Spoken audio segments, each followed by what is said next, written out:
First Java program. তাহলে আমরা শুরু করতে যাচ্ছি প্রথম জাভা প্রোগ্রামটি।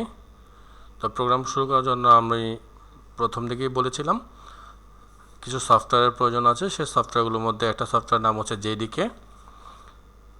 আমি ধারণা করছি জেডিকেটি অলরেডি পিসিতে আছে, এবং সেই সাথে সাথে বলেছিলাম আমরা বেশ কিছু আইডি লাগবে। বেশ কিছু বলতে আমি 3টা আইডি নাম দিয়েছিলাম, যে কোনো একটা আইডি আমরা ব্যবহার করব। তো এই টিউটোরিয়ালটার জন্য আমি নেটবিনস আইডিটি ব্যবহার করছি। বিগিনারদের জন্য এই আইডিটি ব্যবহার করা একটু সুবিধা আছে, কিছুটা সহজ উপায়ে প্রোগ্রাম নেওয়া যায়, যার কারণে আমি প্রথম দিকে এই নেটবিনস আইডিটা ব্যবহার করব, এবং আপনাকেও সাজেস্ট করছি নেটবিনস আইডিটি ব্যবহার করার জন্যে। তো শুরু করা যাক ফার্স্ট জাভা প্রোগ্রাম। আমি অলরেডি নেটবিনসটাকে ওপেন করে রেখেছি। আমার নেটবিনসের ভার্সনটা হচ্ছে 8.2। তো এই ভার্সনটা আমি ব্যবহার করে খুব স্বাচ্ছন্দ্য বোধ করি, জন্য পুরাতন একটা ভার্সনই ব্যবহার করছি। আপনারা যারা নতুন প্রোগ্রামও ব্যবহার করতে পারেন, কোনো সমস্যা নেই। আর যদি এই ভার্সনটা ব্যবহার করেন তাতেও কোনো সমস্যা নেই। তো বিভিন্ন আইডিতে স্টাইলটা কিছুটা ডিফারেন্ট হবে প্রোগ্রাম নেয়ার, প্রোগ্রাম কনফিগার করার। তো আমি শুরুতেই বলেছি যে নেটবিনস আইডিটা কিছুটা সহজ অন্য আইডি থেকে ইউজ করাটা, এই জন্য আমি শুরুতেই এটাই ব্যবহার করব এবং আপনাদেরকে এটা ব্যবহার করে সাজেস্ট করছি আবারও। তো নতুন একটা প্রোগ্রাম নেওয়ার জন্য যেটা করব, আমরা চলে যাব ফাইল এই অপশনটিতে। এখান থেকে প্রথমেই দেখা যাচ্ছে নিউ প্রজেক্ট, নিউ ফাইল। যেহেতু নতুন একটা প্রজেক্ট নিব, তাই আমি নিউ প্রজেক্ট এই অপশনটিতে ক্লিক করলাম। ক্লিক করার ফলে এখানে অনেকগুলো অপশন দেখাচ্ছে। আমরা শুধু একটা জাভা প্রোগ্রাম নিব, এই জন্য জাভা ওয়েব থেকে আমি জাভাতে চলে আসলাম, আর ডান দিক থেকে আমি জাভা অ্যাপ্লিকেশনে ক্লিক করলাম। তো নেটবিনসের নতুন ভার্সনগুলোতে এখানে এতগুলো অপশন নেই, শুধু জাভাটাই থাকবে।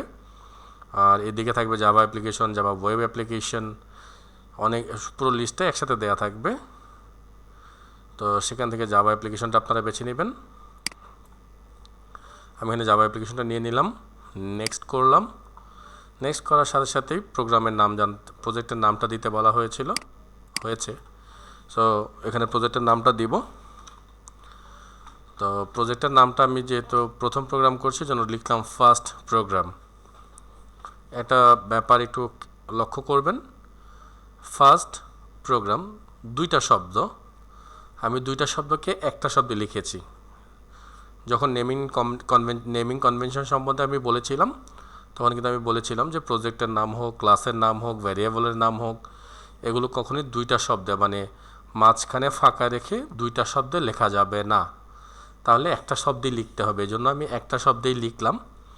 এবং প্রজেক্টের নাম সেহেতু আমি প্যাসকেল কেস ব্যবহার করলাম। প্রথম অক্ষরটা বড় হাতের, তারপরে ওই শব্দের বাকি যে ক্যারেক্টারগুলো আছে বা বাকি যে অক্ষরগুলো আছে সেগুলো ছোট হাতের। প্রোগ্রাম যেহেতু আর একটা শব্দ, এই জন্য আমি প্রোগ্রামের পিটাকে বড় হাতে লিখলাম, বাকিগুলোকে ছোট হাতে লিখলাম। আর এখানে লোকেশন দেওয়া আছে যেটা কোথায় থাকবে। তো বাই ডিফল্ট এটা ডকুমেন্টসের মধ্যে থাকে। ডকুমেন্টসের মধ্যে নেটবিনস প্রজেক্টস নামে একটা ফোল্ডার ওপেন হয়, সেই ফোল্ডারের ভিতরে এই প্রজেক্টটা থাকবে। তো আমি ফিনিশ করলাম। কিছুটা সময় লাগবে প্রজেক্টটা তৈরি হতে। তো প্রজেক্টটা অলরেডি তৈরি হয়ে গিয়েছে। আমি একটু প্রজেক্টের স্ট্রাকচারটা দেখব, এই জন্য কোডটা একটু জুম করে নিচ্ছি। জুম করার জন্য আমরা অবশ্যই যেটা ব্যবহার করব সেটা হচ্ছে অল্টার দিয়ে মাউস হুইল আমরা উপর নিচ করলেই সেটা উপরের দিকে করলে জুম ইন হবে, আর নিচের দিকে করলে জুম আউট হয়ে যাবে। অল্টার সুইচটা ব্যবহার করব আমরা অবশ্যই, কন্ট্রোল না। ওকে, আচ্ছা, এখানে কিছু কোড লেখা আছে কমেন্টসের মধ্যে, তার মানে স্ল্যাশ স্টার এবং স্টার স্ল্যাশ এর মাঝে যদি আমরা মাল্টিপল লাইন কমেন্টস লিখতে চাই, তাহলে এটা আমরা এভাবে ব্যবহার করব। তো এই কমেন্টস লাইনগুলো এখন দরকার নেই, এই জন্য আমি এগুলো ফেলে দিচ্ছি। এটারও দরকার নেই, এটাকে আমি ফেলে দিচ্ছি। এই কথাটুকুরও দরকার নেই, এটাও ফেলে দিচ্ছি, এটাকেও ফেলে দিচ্ছি। ওকে, আমি একটু জুম বাড়িয়ে নিলাম। তো হয়ে গেল আমাদের ফার্স্ট প্রজেক্ট। আর যদি প্রজেক্টের স্ট্রাকচারটা দেখতে চাই তাহলে দেখেন স্ট্রাকচারটা যে বাম দিকে আমি দেখানোর চেষ্টা করছি।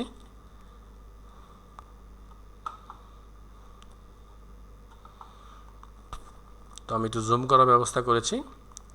তো প্রজেক্টের যে নামটা ছিল ফার্স্ট প্রোগ্রাম সেটা দেখাচ্ছে। এটা হচ্ছে যদি এইভাবে থাকবে প্রজেক্টটি। তো এখানকে আমরা এটা যদি এখান থেকে আমরা একটা এক্সট্রাক্ট করি বা প্লাস আইকনে ক্লিক করি তাহলে প্রজেক্টটি এরকম দুইটা ভাগে ভাগ হয়ে যাবে। এটা হচ্ছে সোর্স প্যাকেজেস, এটা হচ্ছে লাইব্রেরিজ। তো আমাদের যে কোডগুলো থাকবে সেই কোডগুলো অবশ্যই সোর্স প্যাকেজেস এটার আন্ডারেই থাকবে। এবং এখানে একটা প্যাকেজ তৈরি হয়েছে, প্যাকেজ সম্পর্কে জানবো সামনে। আমরা যে প্রজেক্টের নামটা দিয়েছি সেই নামটা অনুযায়ী একটা প্যাকেজ তৈরি হয়েছে এবং এই প্যাকেজের আন্ডারে একটি জাভা ক্লাস চলে এসেছে যেটার এক্সটেনশন java। এটা আমাদের সোর্স কোড। এইখানে আমরা কোডগুলোকে লিখব। প্যাকেজ বলতে আসলে যেটা বোঝানো হচ্ছে এখানে, প্যাকেজ বলতে আমরা খুব সহজ ভাষায় যেটা বুঝে থাকি এটা হচ্ছে একটা ফোল্ডার। তার মানে ফার্স্ট প্রোগ্রাম এটা আমাদের মেন প্রোগ্রাম, এখানে একটা ফোল্ডার ক্রিয়েট হয়েছে। এটার মধ্যে src নামে একটা ফোল্ডার ক্রিয়েট হয়েছে, তার মধ্যে আরেকটা ফোল্ডার ক্রিয়েট হয়েছে ফার্স্ট প্রোগ্রাম নামে। সেই ফোল্ডারের মধ্যে আমাদের এই জাভা ক্লাসটি এখন আছে। আর লাইব্রেরিজের মধ্যে কি আছে? লাইব্রেরিজের মধ্যে JDK 1.8 মানে আমি যে জাভা ভার্সনটা ব্যবহার করছি সেই জাভা ভার্সনটি এখানে দেখাচ্ছে। ওকে, ধীরে ধীরে যখন আমরা প্রোগ্রাম করব তখন এখানে লাইব্রেরিজে অনেক লাইন বাড়বে। যখন আমরা প্রোগ্রাম লেখা শুরু করব এখানে প্রোগ্রামের এখানেও নতুন নতুন আরও জাভা ক্লাস আসবে। আমরা তখন এখান থেকে আর অনেক কিছু জানব। যেহেতু অলরেডি আমরা কোড লিখে এডিটরে বা আইডিতে কোড লিখে নিয়েছি, সেই কোডটার এক্সপ্লেনেশনটা আমরা এখানে দেখার চেষ্টা করব।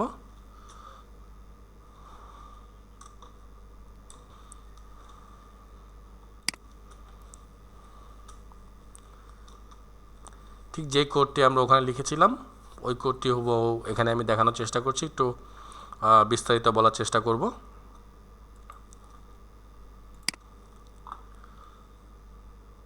তো আমরা জেনেছিলাম যে আমরা জাভা প্রোগ্রামে আমাদের এক একটা করে ক্লাস হয়। এরকম একটা ক্লাসকে আমরা একটা জাভা ফাইল বলবো, যেহেতু প্রতিটা ক্লাসের এক্সটেনশন থাকে .java। সো এটা একটা জাভা ক্লাস। তো ক্লাস কথাটা যদি এটা একটা ক্লাস হয়ে থাকে অবশ্যই এই ক্লাস কিওয়ার্ডটা থাকতেই হবে। তারপর যেটা থাকবে সেটা হচ্ছে ক্লাসের নাম। তো ক্লাসের নামটা এখানে দেখাচ্ছে ফার্স্ট প্রোগ্রাম। আমরা যেটা প্রজেক্টের নামে নিয়েছি ঠিক সেটাই এখানে ক্লাসের নাম হয়ে এসেছে। আর এখানে পাবলিক নামে একটা কথা আছে, এই কথাটা সম্পর্কে আমরা পরে জানব। আর এইখানে এই যে পোর্শনটুকু আছে এই পোর্শনটুকুকে বলা হয় মেইন মেথড। মেথড সম্বন্ধে পরে আলোচনা করব। জাস্ট এখানকার মেইন মেথডটা সম্পর্কে একটু জানিয়ে রাখছি। মেইন মেথডটা আসলে হচ্ছে গিয়ে আমরা যদি চিন্তা করি যে এই পুরো কোডটা একটা বাড়ি, আর এই মেইন যে মেথডটা হচ্ছে একটা বাড়ি বলতে একটা হাউসকে মিন করছি আমি। আর মেইন মেথডটা হচ্ছে সেই হাউস বা সেই বাড়ির মেইন গেট, সদর দরজা। মানে সচরাচর যেটা হয় যে একটা বাড়ির একটাই মেইন গেট হয়। তো এই ক্লাসের এই মেইন গেট হচ্ছে এই মেইন মেথড। তার মানে এইখানে যে কোডগুলো আমরা লিখব সেই কোডগুলোই সরাসরি এক্সিকিউট হবে। অন্য কোথাও যদি কোডগুলোকে লিখি সেই কোডগুলো সরাসরি এক্সিকিউট হবে না, সরাসরি রান করা যাবে না। সেগুলোকে রান করাতে হলে এখানে এনে আমাদেরকে রান করাতে হবে। একটা প্রোগ্রামে একটাই মেইন মেথড থাকে, অনেকগুলো মেইন মেথড থাকে না। ওকে, আচ্ছা, আমি আবার আইডিতে চলে আসলাম। যেহেতু বলেছি একটাই মাত্র মেইন মেথড থাকে, তো মেইন মেথড বলতে এটা হচ্ছে সেই মেইন মেথডের নামটুকু।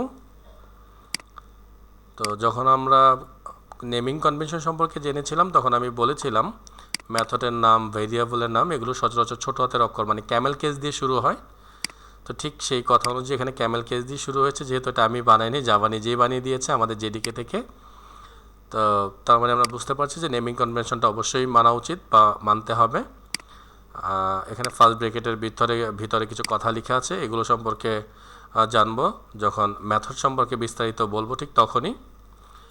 তো একটা ক্লাস তখনই রানেবল পর্যায়ে থাকবে যখন ওই ক্লাসটার মধ্যে অবশ্যই এই মেন মেথডটা থাকবে। যেমন আমি যদি একটু লিখি, একটা কোড আমি লিখি জাস্ট দেখার জন্যে যে আমাদের এখানে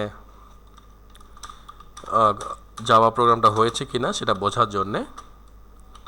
ওকে, সো এখানে লিখলাম কিছু একটা কথা, এই কথাগুলো মানে বলবো। একটা জিনিস মাথায় রাখতে হবে, আমাদের জাভা কোড যখন শেষ হবে, লাইন যখন শেষ হয়ে যাবে, তখন অবশ্যই আমরা সেটাকে সেমিকোলন দিয়ে শেষ করে দিব। সেমিকোলন যদি আমরা কোনো কারণে না দেই তাহলে কিন্তু সেই প্রোগ্রামটাকে ভুল দেখাবে, যে রেড কালার করে দিয়েছে তার মানে হচ্ছে লাইনটা ভুল আছে। যখনই সেমিকোলনটা দিয়ে দিলাম তখনই সে বুঝে নিল যে এখানকার ভুলটা শেষ হয়ে গিয়েছে। তো আমি যেটা বলেছিলাম, যদি এই মেইন মেথডটা না থাকে তাহলে সেই প্রোগ্রামটাকে রান করা যাবে না। আমি জাস্ট এই প্রোগ্রামটাকে রান করার চেষ্টা করছি, রাইট ক্লিক করছি এখানেই করে রান ফাইল, এই অপশনটাতে ক্লিক করলাম।